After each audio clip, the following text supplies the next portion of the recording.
to chase my tail and catch up a little bit. But I'm sure it'll be fine. It's just a bank holiday. It throws everybody off. So that should be grateful there's a bank holiday. Catch 22 in it. Mhm. Cool. All right. Well, I'm David. Just so you know, this is all being recorded. Are you all right with that? Is it Maya? My Yeah, okay.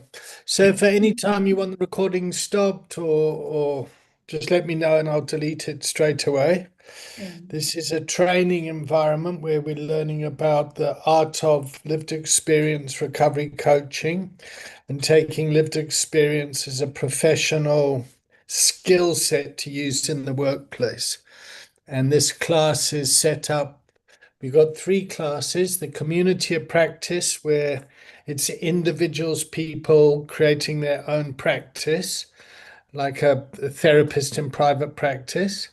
Then we have lived experienced recovery coach training path, where people are working within an organization like Recovery Connections, and they're on a training path to learn the skill of recovery coaching, starting with peer recovery and going up to recovery coach. And then this class is for people that are working as a professional role within an organization, looking at the organization and developing the professional role within that organization. Yeah, so this is called systemic wellness practitioner. And for example, Bally checked in saying he didn't want to check in the container because he's still feeling quite negative. Yeah. So we bring our authentic selves to the workplace, and sometimes days are just hard, particularly in this environment. If you're dealing with people that have been impacted by substance use disorder or gambling harms or whatever, you're dealing with their family members, you're dealing with the social ills like homelessness or domestic violence or trauma or all that sort of stuff, it can get quite heavy at times. And then we have our own personal life that happens. And then I know for me, when things get hard for me, I always think, oh, fuck, well, it could be a lot worse. And then I push my feelings aside because there are other people worse off than me. But then I neglect looking after myself. Yeah. So this really gives a space where we can learn how to process those things in the workplace. Yeah. So I'm sick and tired of my boss. They're a prick, but they're making me go out and work. And do they not know how much I give to this organization already? And blah blah blah. And the person is unable to speak up to their boss because they're scared, if I speak up to my boss, I'm going to get fired because actually I feel like a piece of shit because of my past. Was that a good summary for everyone? Yeah. Yeah. Yeah. You've got such a Yeah. way with words. Mhm. Hey? You've got such a way with words. Oh, yeah, well, my vocabulary is quite limited, but as long as we get it across. And one of the challenges is in other organizations where lived experience isn't part of the culture, it's a very different culture. So me and Bally were both talking earlier today about coming from the corporate environment, yeah, where you go and you do your job, and then the way you survive there is things like office politics. The anger and all that stuff leaks out, and it comes out around the coffee station or the water cooler or down the pub after work or whatever. In a lived experienced organization, one that does this sort of work, it's quite confrontational. Yep. So, right, there's a problem here. Let's sit down. Let's create a container. Let's thrash it out. And that can be quite jarring for people that aren't used to that direct conversation. Yeah. But it really brings a lot of authenticity, and I would say it creates trust within the organization that people can thrive off of. Would you agree with me, Jade? Yeah, I think so. I mean, it's not like meet you in the car park kind of situation. But I think obviously I come Well, from you don't know. You don't know maybe, I who's don't waiting for you in the car know. park tonight, Jade. Because I came from the NHS where it was very structured and corporate and hierarchical, and I enjoyed that because I felt like I knew where my place was and everyone else's, and we were all cogs in the machine, and we all had a bit to do. And getting used to it being everyone level playing field, I think's difficult but nice. Mm. It's hard though. I do miss the top down sometimes. Yeah, the top down. Yeah. And we had someone on this morning's call that really felt undervalued and not appreciated in the NHS structure. As Mm. somebody with lived experience, he was kind of like tokenized. Mm. Yeah, yeah. Yeah. And there's no right or wrong. It's just this is what people's experiences are. Mhm. So yeah.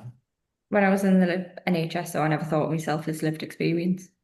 So I wasn't in recovery until I left. So Yeah, okay. So what was your role at the NHS? nursing. Nursing. Okay. So okay. Are you all right to talk about your lived experience a Yeah, bit? yeah, sound. I need to Yeah. get used to it anyway. I'm doing a share next week and I'm terrified. So Oh, okay. You're doing a share. Where are you doing a share?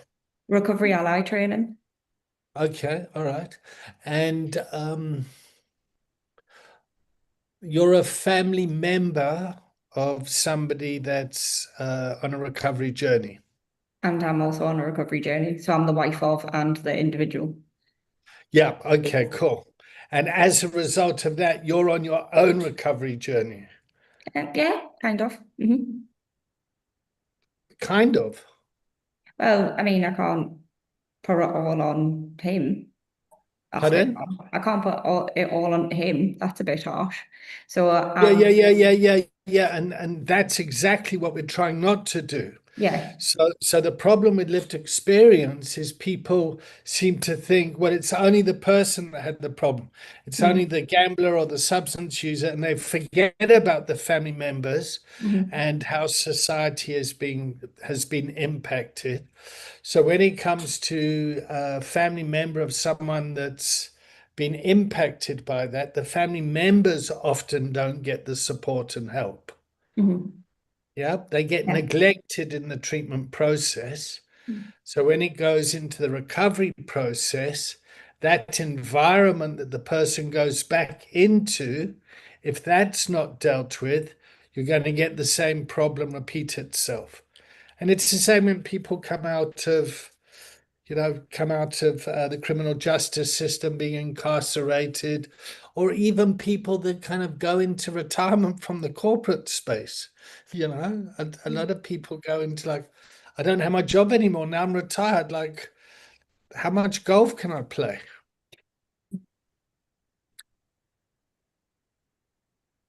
Okay. All right. Well, let's go. Let's see what the container wants to talk about. Olivia's got a new computer. It's my first step to doing my Zoom calls when I do my ones on my own.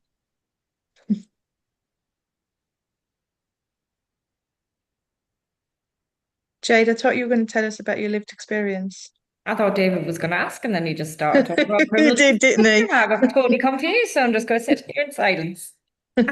Oh, did I fuck up? Oh God, No, tell us, Jed. I didn't know if you were going to ask his questions, so I didn't understand like the protocol. Sorry. No. It's fine. All I wanted to say was, can I just like say that you're a family member? Yep. So let's hear more of your lived experience. Go for it. Oh God, this is disgusting. See, this is right. So I've never done like a share before.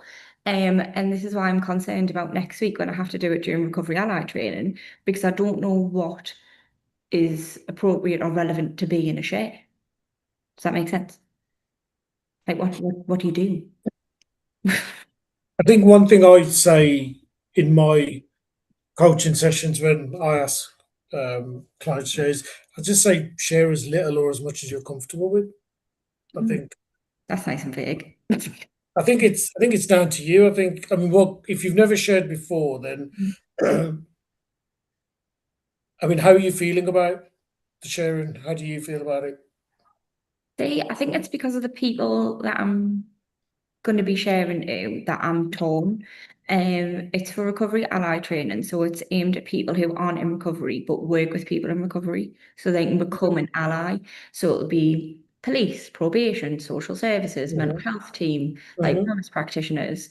So they'll be working a lot with someone who Okay, has alcoholism or whatever, but don't experience that themselves. right. I don't know where to land with that. Where do you think? I mean, yeah, where do you think that right now you should be landing with that? Say I don't know if I should go like really brutal nitty gritty and say all the bad things that have happened to be like, this is the level of trauma of people that you're working with. Yep. It's the reasons why they end So up I'm going to getting come in where here they do. quickly. Yep. Yeah.